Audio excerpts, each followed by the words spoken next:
दोस्तों, भारत के इतिहास में बहुत सारे राजा महाराजा हुए। उन राजा महाराजाओं की बहुत सी सुंदर रानियां थी। वो इतनी खूबसूरत थी कि वह अप्सरा सी लगती थी और राजा और रजवाड़े उनके हुस्न के कायल थे। आज मैं आपको बताऊंगी कि कौन कौन सी ऐसी रानियां थी जो बहुत ही सुंदर थी और राजा महाराजा उनको बहुत प्यार करते थे, बहुत सम्मान देते थे और उनके हुस्न के कायल थे। इन महारानियों में सबसे पहला नाम आता है रानी पद्मावती का। चित्तौड़ की महारानी पद्मावती अपनी खूबसूरती के लिए प्रसिद्ध थी। उनकी कहानी इतिहास का एक हिस्सा है। महारानी पद्मावती, जिसे पद्मिनी भी कहा जाता था, चित्तौड़ के राजा रतन सिंह की रानी थी और अपनी असाधारण सुंदरता और साहस के लिए जानी जाती है। उनकी कहानी मुख्य रूप से मलिक मोहम्मद जायसी द्वारा लिखित महाकाव्य पद्मावत में वर्णित है, जिसमें बताया गया है कि कैसे दिल्ली के सुल्तान अलाउद्दीन खिलजी ने उन्हें पाने के लिए चित्तौड़ पर आक्रमण किया और अंत में रानी ने अपने सम्मान की रक्षा के लिए कई राजपूत महिलाओं के साथ जोहर कर लिया। रानी के सुंदरता के किस्से सुनकर दिल्ली के सुल्तान अलाउद्दीन खिलजी ने चित्तौड़ पर हमला किया था। जब अलाउद्दीन खिलजी ने चित्तौड़ पर कब्जा कर लिया तो रानी पद्मिनी ने खुद को उसके हाथों में सौंपने की बजाय अपनी आन बान और सम्मान की रक्षा के लिए हजारों राजपूत महिलाओं के साथ जोहर कर लिया। दूसरी जो महारानी थी वो थी नूरजहां। नूरजहां मुगल बादशाह जहांगीर की बेगम थी, जो अपनी खूबसूरती और राजनीतिक प्रभाव के लिए जानी जाती थी।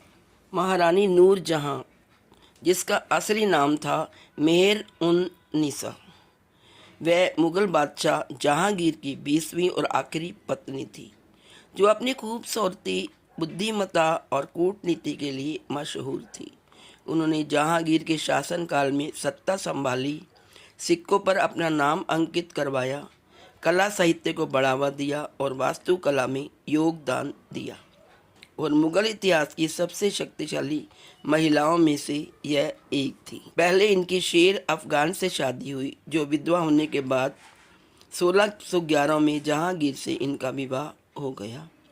जहांगीर के अफीम और शराब की लत के कारण राजकाज की बागडोर नूरजहां ही संभालती थी।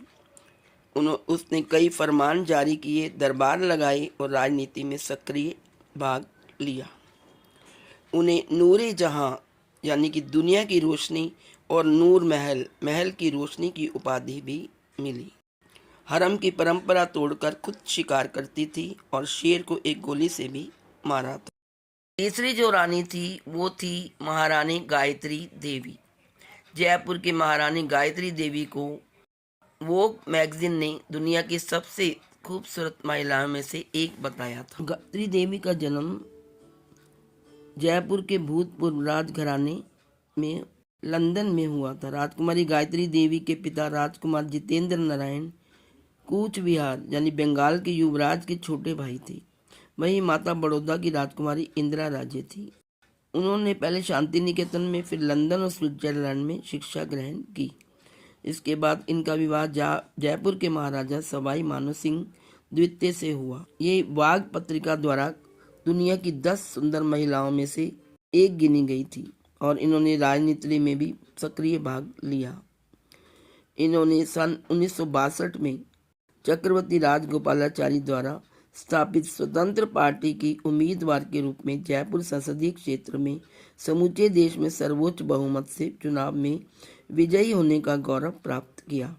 इसके पश्चात 1967 और 1971 के चुनावों में विजयी होकर लोकसभा सदस्य चुनी गई, लेकिन राजनीतिक सफर में कष्ट भी सहने पड़े। जब आपातकाल के दौरान वे दिल्ली के तिहाड़ जेल में बंद रही।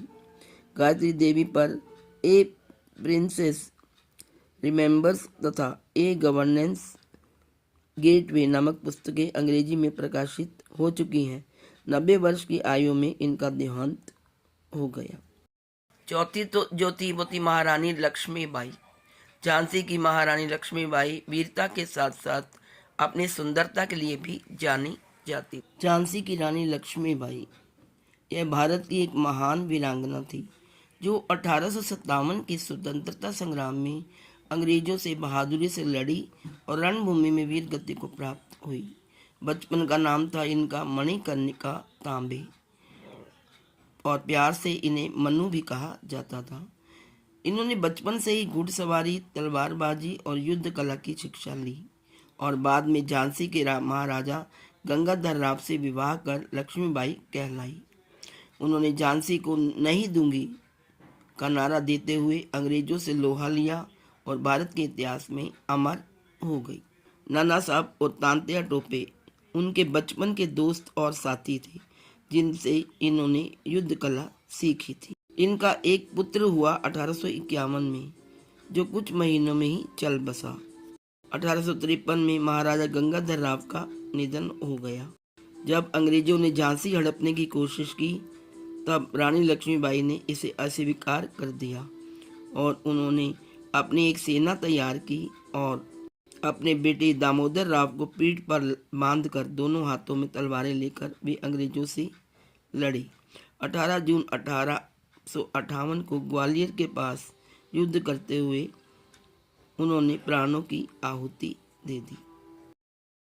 जो पांचवी थी वो थी महारानी राधिका राजे गायकवाड़।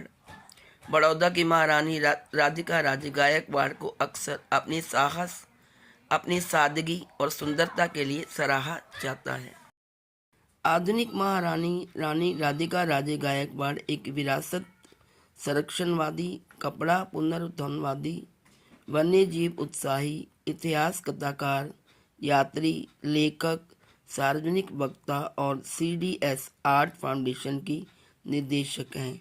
राजे ने महाराजा समरजीत सिंह गायकवाड़ से विवाह किया। तो दोस्तों ये थी कुछ महारानियां जो कि प्राचीन काल में राजा महाराजाओं की पसंद होती थी और वो उन्हें बहुत प्यार और सम्मान करते थे उनका, और ये बहुत खूबसूरत होती थी। ऐसे लगती थी जैसे कोई अप्सरा आकाश से उतरकर आई हो। आज इस वीडियो में इतना ही। Please like, share and subscribe. Thank you so much.